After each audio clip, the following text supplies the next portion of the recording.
Hello guys, അങ്ങനെ ഞങ്ങൾ room shift ചെയ്തു.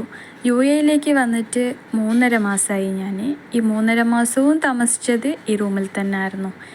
UAE വന്നിട്ട് പെട്ടെന്ന് ഞാൻ ഈ റൂമൊക്കെ കണ്ടപ്പോൾ എൻ്റെ കിളി അങ്ങോട്ട് പറന്നുപോയി. എന്താ പറഞ്ഞാൽ, നമ്മൾ നാട്ടിൽ ജനിച്ചു വളർന്ന ഞങ്ങൾക്ക് ഇതുപോലെ ഒരു റൂമിൽ തന്നെ കിച്ചനും എല്ലാം കാണുമ്പോൾ അതൊരു വെപ്രാളമായിരിക്കും അല്ലേ. പക്ഷേ എന്നിട്ട് ഞാൻ എൻ്റെ മനസ്സിനെ ഞാൻ തന്നെ അങ്ങോട്ട് സമാധാനിപ്പിച്ചു. കാരണം എൻ്റെ ഹസ്ബൻഡ് നാട്ടിൽ തന്നെ വിട്ടിട്ട് വന്നിട്ടില്ലല്ലോ, കൂട്ടിയിട്ട് വന്നല്ലേ. എത്ര സ്ട്രഗിൾ ആയാലും എന്ത് തന്നെ ആയാലും ഒരുമിച്ച് ഞങ്ങൾ ഉണ്ടല്ലേ എന്നുള്ളൊരു സമാധാനം. പിന്നെ ബാക്കിയുള്ളതൊക്കെ ശരിയാവുന്നേ. കല്യാണം കഴിഞ്ഞ് 10 days ആകുമ്പോഴത്തേക്കും ഹസ്ബൻഡ് UAE വന്നു. പിന്നെ ഒരു 1.5 മാസം കഴിഞ്ഞിട്ടാണ് എന്നെ ഇവിടേക്ക് കൂട്ടിയിട്ട് വന്നത്. ആ റൂമിനൊരു പ്രത്യേകതരം കൂടിയുണ്ട്. ഞാൻ യൂട്യൂബ് ചാനൽ തുടങ്ങിയത് അവിടെ നിന്നായിരുന്നു. ഈ കിച്ചണിലായിരുന്നു ഞാൻ ഓരോരോ കുക്കിംഗ് വീഡിയോസ് ചെയ്തിടുന്നുണ്ടായത്. കിച്ചൺ ഷെയറിംഗ് ആണ്. ഇതൊക്കെ ഇവിടെ വന്നിട്ടുള്ള എക്സ്പീരിയൻസ് ആട്ടോ. നമുക്കിതൊന്നും അറിയില്ലല്ലോ, നാട്ടിലുണ്ടാവുമ്പോൾ ഇങ്ങനെ കിച്ചൺ ഷെയർ ചെയ്തിട്ട് നിൽക്കണം, ഒന്നും അറിയില്ല. ഇവിടെ വന്നതിന് ശേഷമാണ് ആദ്യമായിട്ട് ഇതുപോലത്തെ അനുഭവങ്ങളുള്ളത്. 2 ഫാമിലിയും കൂടിയിട്ടാണ് ഒരു സ്റ്റൗ യൂസ് ആക്കേണ്ടത്. ഞങ്ങൾ താമസിച്ചുകൊണ്ടിരിക്കുന്ന ഓപ്പോസിറ്റിൽ തന്നെ ഒരു മലയാളി ഫാമിലി ഉണ്ടായി. ഇപ്പോൾ അവരില്ല, അവർ റൂം വെക്കേറ്റ് ചെയ്ത് പോയി. നാട്ടിലുള്ളവർ വിചാരിക്കും ദുബായിലെ ലൈഫ് അടിപൊളിയാണ്, അവിടെ അവർ അടിച്ച് പൊളിക്കുന്നുണ്ട് എന്നൊക്കെ. പക്ഷെ അവർക്കറിയില്ലല്ലോ ഇവിടുത്തെ എങ്ങനെയൊക്കെയാണ് ബുദ്ധിമുട്ടുകൾ എന്ന്.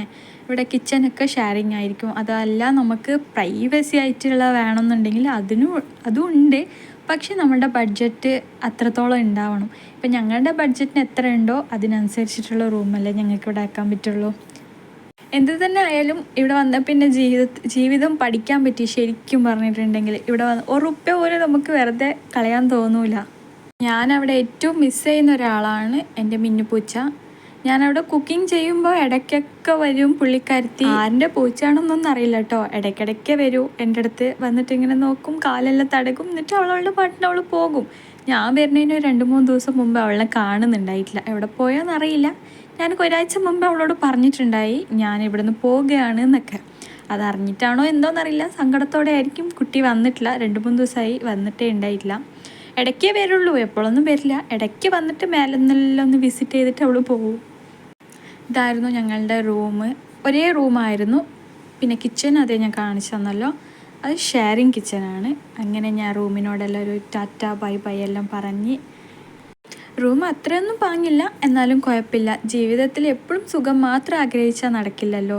സുഖവും ദുഃഖവും ചേർന്നിട്ടുള്ളതല്ലേ ജീവിതം. അപ്പോൾ ഈ വീഡിയോ ഇഷ്ടപ്പെട്ടിട്ടുണ്ടെങ്കിൽ ഒന്ന് സബ്സ്ക്രൈബ് ചെയ്ത് സപ്പോർട്ട്